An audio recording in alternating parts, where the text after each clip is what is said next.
Ce programme vous est présenté par le ministère catholique d'intercession pour la Côte d'Ivoire. Notre prière est que votre vie soit transformée afin que vous soyez un témoignage vivant de l'amour de Dieu pour les hommes. Missi, heureuse la nation dont l'Éternel est le Dieu.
Et cette graine-là, si tu l'acceptes, Dieu va faire fructifier cette graine. Cette graine est amenée à porter du fruit. Cette graine est amenée à porter du fruit. Donc si tu ne prêtes pas attention, on va beau prier pour toi, rien ne va changer. Tu vas beau jeûner, rien ne va changer. Mais ce qui par contre va t'aider, c'est l'écoute de la parole de Dieu et la mise en application de la parole. Jean 13, 17 nous dit, vous êtes heureux, si vous savez ces choses, vous êtes heureux, pourvu que vous les mettiez en pratique. Donc, on peut vous enseigner toutes les vérités bibliques. On peut tout vous dire, mais si vous ne les mettez pas en pratique, ça ne sert à rien du tout. Il y a des gens qui sont encore minés par le péché parce que ces personnes refusent de mettre en pratique la parole de Dieu. C'est pourquoi il dit que vous n'avez pas le choix. Le message qui a été prêché, tu n'as même pas le choix. Qui pense que dans la vie actuellement il a le choix? Qui? Normalement. Je suis sûr que d'autres se disent, mais on a la volonté, Dieu nous a donné la volonté. Qui dit ça? Qui pense comme ça? Non, c'est pas méchant, hein? C'est juste moi qui pense comme ça. Tu as raison de le dire. Mais par contre, tu te trompes. Jésus dit dans l'une de ses paroles que d'ailleurs même, ils n'ont pas le choix. D'ailleurs même, ils n'ont pas le choix parce qu'ils m'ont entendu parler de ces choses. Tu n'as pas le choix parce que tu as assis. C'est qui va sortir. Si tu ne mets pas en application, il va te demander des comptes. Je préfère vous dire en même temps. Si vous ne voulez pas avoir problème avec Dieu, n'entendez jamais savoir. Parce que Dieu ne peut jamais te réclamer ce qu'il t'a pas donné. Or, vous entendez déjà. Mon intention, ce n'est pas de vous effrayer, mais mon intention, c'est d'emmener chacun de nous à prendre conscience que la parole que Dieu te donne est salvatrice pour toi-même. Si tu l'accueilles et que tu la laisses germer en toi. Qui voit sa vie spirituelle depuis aller de bas en haut, de haut en bas? Qui? Franchement. Et qui veut que ça s'arrête? C'est pas normal quand on entend qu'un chrétien aujourd'hui est en haut, demain il est en bas. Est-ce que c'est normal? Et quand tu entends les témoignages des autres, tu te dis, mais comment ils arrivent à tenir? Mais pourquoi toi tu n'arrives pas à tenir? La différence entre vous deux, c'est qu'il y a l'un qui s'applique à mettre en pratique la parole. Il y a un sacrifice quelque part. Il y a un prix à payer quelque part. Pendant que toi tu dois à 21h, vous te réveiller à 6h, te tirer comme ça. L'autre, quand il arrive, il va dormir peut-être à 21h comme toi, mais il va se lever à 4h pour chercher la face de Dieu. Pour pleurer devant Dieu. Est-ce que vous aurez le même salaire? C'est vrai, Dieu fait grâce. Le salaire d'un jour pour une heure de travail, Dieu fait grâce. Mais alors, il faut aller travailler. C'est-à-dire, alors, il faut continuer à travailler dans le Seigneur. C'est vrai, non? Si tu veux que ta vie soit un bouleversement total pour le monde autour de toi, c'est maintenant que tu dois écouter la parole. La Bible dit, le monde entier, écoutez bien, attend avec un ardent désir la révélation des fils de Dieu. C'est bizarre que toi et moi, tout le monde attend qu'on soit révélé puis on ne nous voit pas quelque part. C'est-à-dire que ça ne fait même pas clic dans l'oreille des chrétiens, dans la tête des chrétiens. C'est étonnant. Avant de s'être au travail, le Seigneur me dit, Philippe, viens te faire écrire un livre. Il dit, de quoi il s'agit? Il dit, Philippe, écris. Le thème du livre, c'est, écoutez bien, le monde va mal à cause des chrétiens. Il dit, aïe, mais Seigneur, nous, au moins, là, c'est les chrétiens, ce sont les chrétiens qui font un peu de choses. Il dit, non, c'est à cause de vous que le monde va mal. Parce que la Bible dit, le monde entier attend, avec un ardent désir, la révélation des fils de Dieu. De sorte que, Amos dit, nous voulons aller avec vous, car nous savons que Dieu est avec vous. Depuis là, qui a dit de devenir chrétien? Parce que toi, quand tu vois là, vraiment, c'est toi qui es chrétien. Qui t'a dit ça? Personne. Donc le monde va mal à cause de toi. C'est à cause de toi les gens te mettent dans le péché. Les gens sont malades autour de toi et même par sorcellerie, tous sont les tués. Mais qui est le problème? c'est toi. Parce que tu es rempli du Saint-Esprit, mais tu n'es pas revêtu du Saint-Esprit. Pour toucher les gens, pour impacter la vie des gens. Les chrétiens, beaucoup de chrétiens acceptent d'être remplis du Saint-Esprit, mais ils refusent d'être revêtus du Saint-Esprit. Il y a deux phrases, 2 points sur lesquels Jésus a insisté. Vous êtes sel et... Si la lumière, on met la lumière là-bas, est-ce qu'il y aura encore de l'ombre? Mais pourquoi alors nous qui sommes lumière, on nous met là-bas, il y a ombre encore? C'est-à-dire que nous-mêmes, on est ténèbres. On n'est pas chrétiens. C'est-à-dire que toi, ta lumière ne brille pas quelque part. On ne te voit même pas mal. André, les choses ont commencé à faire clic dans mon tête. C'est vrai, non? C'est vrai, non? Tu te dis, mais de quoi il s'agit? Ne lui pas de quoi? Mais c'est vrai. Quand tu es lumière, là, où est ta lumière? Pourquoi tu es lumière et puis celui qui est dans les ténèbres n'est pas éclairé par ta lumière? Tu es sel. Pourquoi alors celui-là qui est sans saveur, où il fait le rouge dans sa vie, qui n'est pas contaminé? Le monde va mal à cause des chrétiens. Parce que si les chrétiens manifestaient la présence réelle de Dieu, ils attireraient à eux. Christ dit, la Bible dit que on le verra planté là, et tous les regards seront tournés vers lui. Et partout où il passait, il traînait le monde, tout le monde fuit. Pourquoi? Parce que ce monde-là attendait la révélation des fils de Dieu. Oui, les fils de Dieu. Quand ils bougent, tout le monde voit la lumière, tout le monde suit la lumière. Mais toi et moi, on ne voit pas quelque part. On dit on va lire la parole de Dieu. C'était l'introduction pour vous dire un peu qu'il faut que vous soyez concentrés pour aller loin avec le Seigneur. Amen. On va lire de nom. D'abord, quel est le thème de ce soir? De cette retraite. Un doigt, oui. Rendre Dieu visible sur nous et en nous et au travers de nous, c'est ça? Oui, mais le thème, ça c'est le but, ça c'est le but. La consécration. Ok, d'accord. On dit, tu lis Nom 6, verset 1 à 15. Le Seigneur dit à Moïse. Le Seigneur dit à Moïse. Parle aux Israélites. Écoute, Tu Philippe. leur diras. Attends. Philippe va dire aux enfants de Moïse, aux enfants d'Israël, les enfants d'Israël, c'est vous et moi. Va leur dire. C'est pourquoi je suis là ce soir. Il faut aller leur dire. Écoutez encore.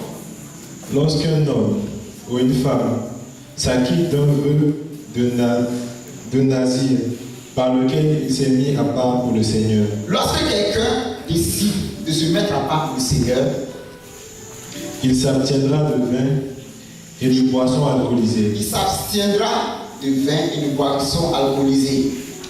Il ne boira ni vinaigre fait avec du vin, ni vinaigre fait avec une boisson alcoolisée.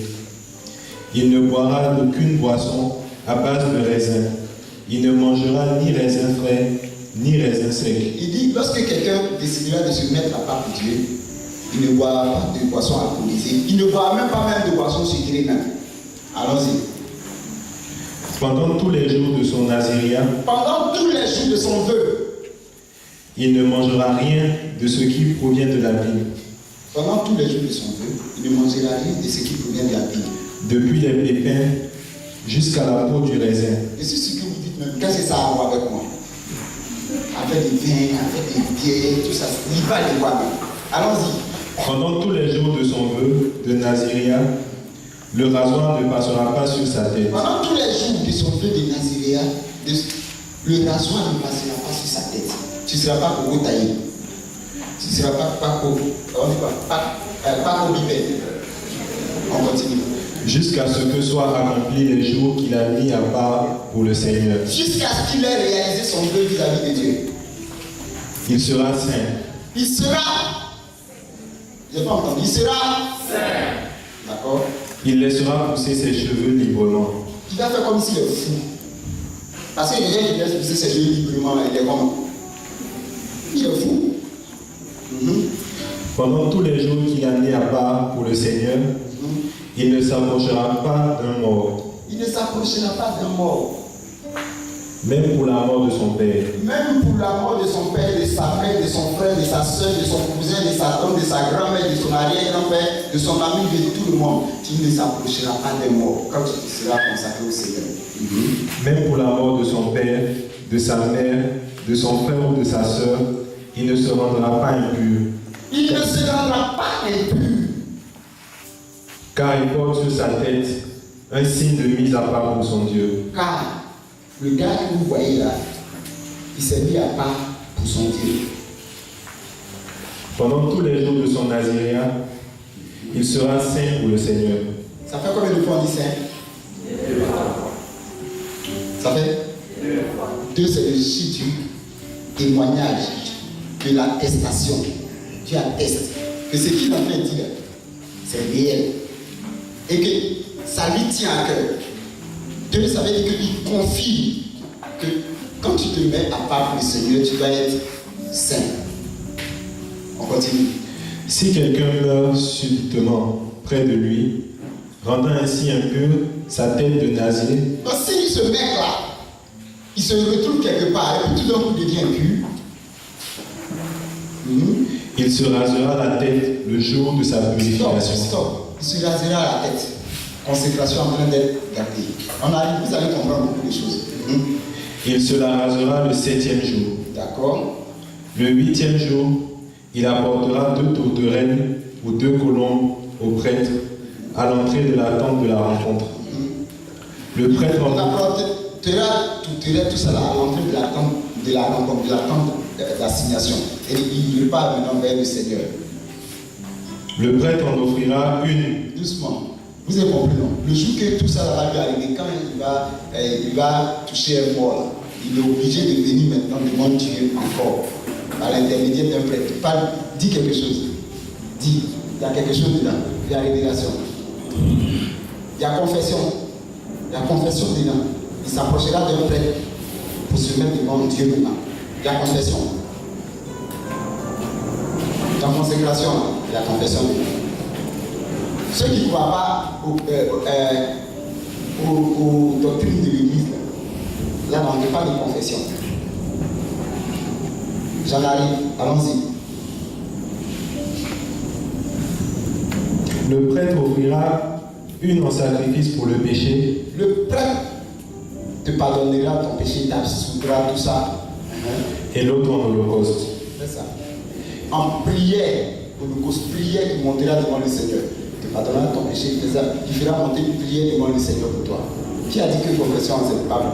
Qui a dit que qu'on est catholique, là, c'est pas bon? C'est la base. Tu ne fais pas chrétien. Il fera sur lui l'expiation du péché qu'il a commis. Vous avez compris?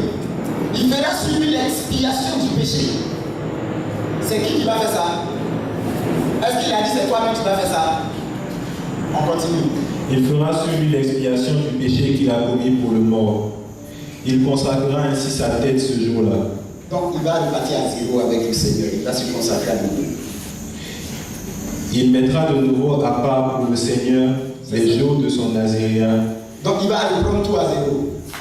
Et il apportera un agneau d'1 an en sacrifice de réparation. Donc là, il vient maintenant au Seigneur. C'est une nouvelle consécration, c'est une nouvelle alliance qu'il va tisser avec son Dieu. Allons-y. Les jours précédents ne compteront pas, puisque son naziréat a été rendu impur. Donc tout ce que tu as fait précédemment là, c'est zéro. Tu repars à zéro. Tu recommences avec le Seigneur. Voici la loi concernant le nazir.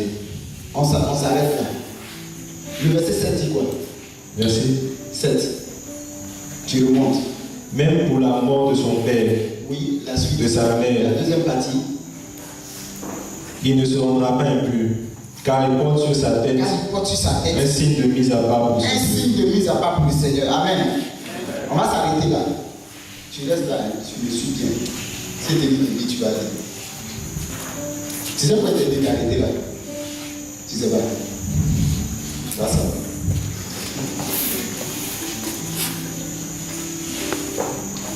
Vous voyez, au temps de Moïse, il y avait déjà des prêtres, n'est-ce pas? Et on nous dit qu'il y avait des personnes quand même qui décidaient volontairement de se consacrer au Seigneur. On les appelait les nazis.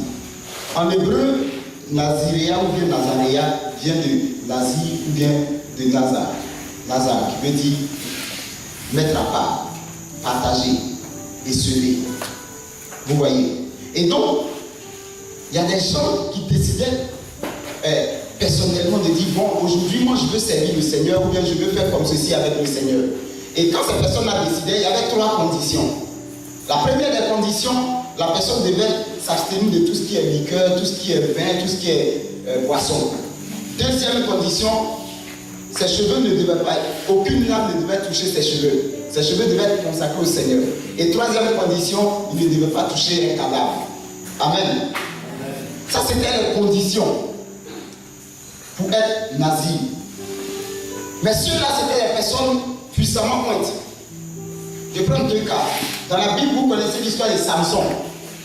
Parce que ses cheveux étaient consacrés, lui-même était consacré, sa maman même ne devait même pas boire d'alcool même. Parce qu'il était consacré, la puissance de Dieu était dans ses cheveux. Pourquoi? Parce qu'on dit qu'il porte sur sa tête quoi? La consécration de son Dieu. Dans d'autres versions, on dit le diadème de son Dieu. C'est-à-dire la couronne de gloire de son Dieu. Donc la puissance de Dieu résidait avec Samson. Il y a un deuxième qu'on connaît mais que les gens pensent que c'était simplement un prêtre. Le prophète Samuel. Lui également, c'était un nazir. C'était l'un des puissants hommes de Dieu. Si vous voulez, c'est le premier des prophètes qui a commencé à manifester la gloire de Dieu. Mais c'était des personnes mises à part. Et ça veut dire que Samuel, comme Samson, ne connaissait ni la boisson, tout ça. Mais est-ce que Dieu parle de boisson? De quoi il s'agit? La boisson, retenez bien, est le symbole de la réjouissance. Est le symbole des joies de ce monde. Donc quand Dieu dit, si tu te mets à part pour lui, tu ne connaîtras pas la boisson, tout ça. Dieu te dit, tu ne dois pas prendre plaisir aux choses de ce monde. Vous comprenez? Il y a révélation dedans. Mon parole de Dieu, il ne faut pas lire comme ce petit dit, Dieu dit de ne pas boire. Il ne s'agit pas de ça. Dieu te dit de ne pas prendre plaisir aux choses de ce monde. Pourquoi? Parce que la Bible dit le vin réjouit le cœur de l'homme. Tout ce qui est réjouissant, tout ce qui est festivité, rattaché aux choses de ce monde. Moi, hier, j'écoutais en griffe des chrétiens, ils mettent en griffe parce que pour moi, maintenant, ils cherchent qui est chrétien. Hein, parce que moi-même, je cherche en tant que chrétien. J'entends des chrétiens qui me disent, ils sont étonnés de savoir qu'on dit non, il ne faut pas aller en bas. Tu t'en vas pas là-bas? Tu vas faire quoi là-bas? Là-bas, il y a Dieu là-bas. La Bible dit que quand les apôtres se réunissaient, ils chantaient des hymnes et des cantiques à la gloire de Dieu. Quand tu chantes, tu renvoies là, c'est Dieu. Mais tu vas faire quoi là-bas? Et je parle à 3 personnes.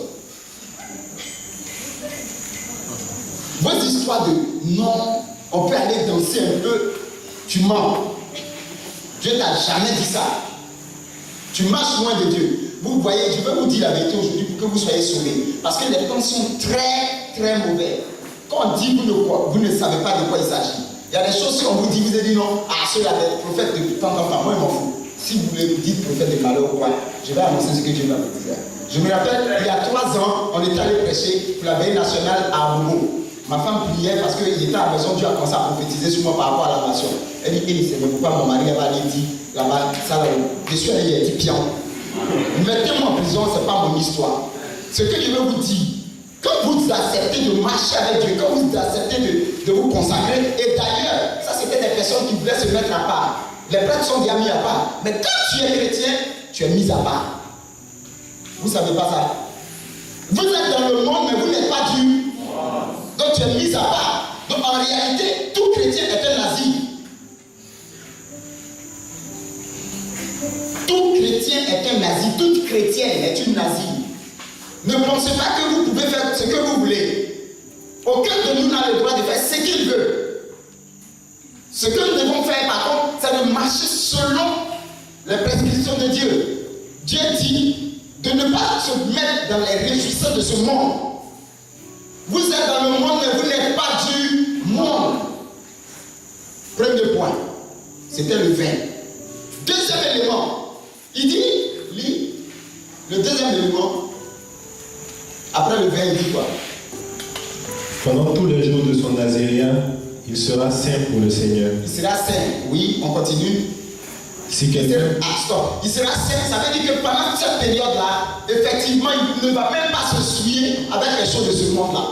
Il ne va même pas rentrer en contact avec les choses de ce monde. Il ne faut pas dire essayer un peu. Ce n'est pas faire essayer un peu. Tu ne rentres pas là-bas, un point très. Ton histoire de boîte de nuit, ça n'est pas sérieusement aux gens. Le jour que tu vas, je me rappelle, il y avait à la télé, je ne sais pas si vous vous souvenez, il y a 2-3 ans par là, au Brésil. Des gens étaient allés dans une boîte et la boîte a pris feu. Tout le monde est mort. Va là-bas. Le joueur même a invoqué feu là-bas.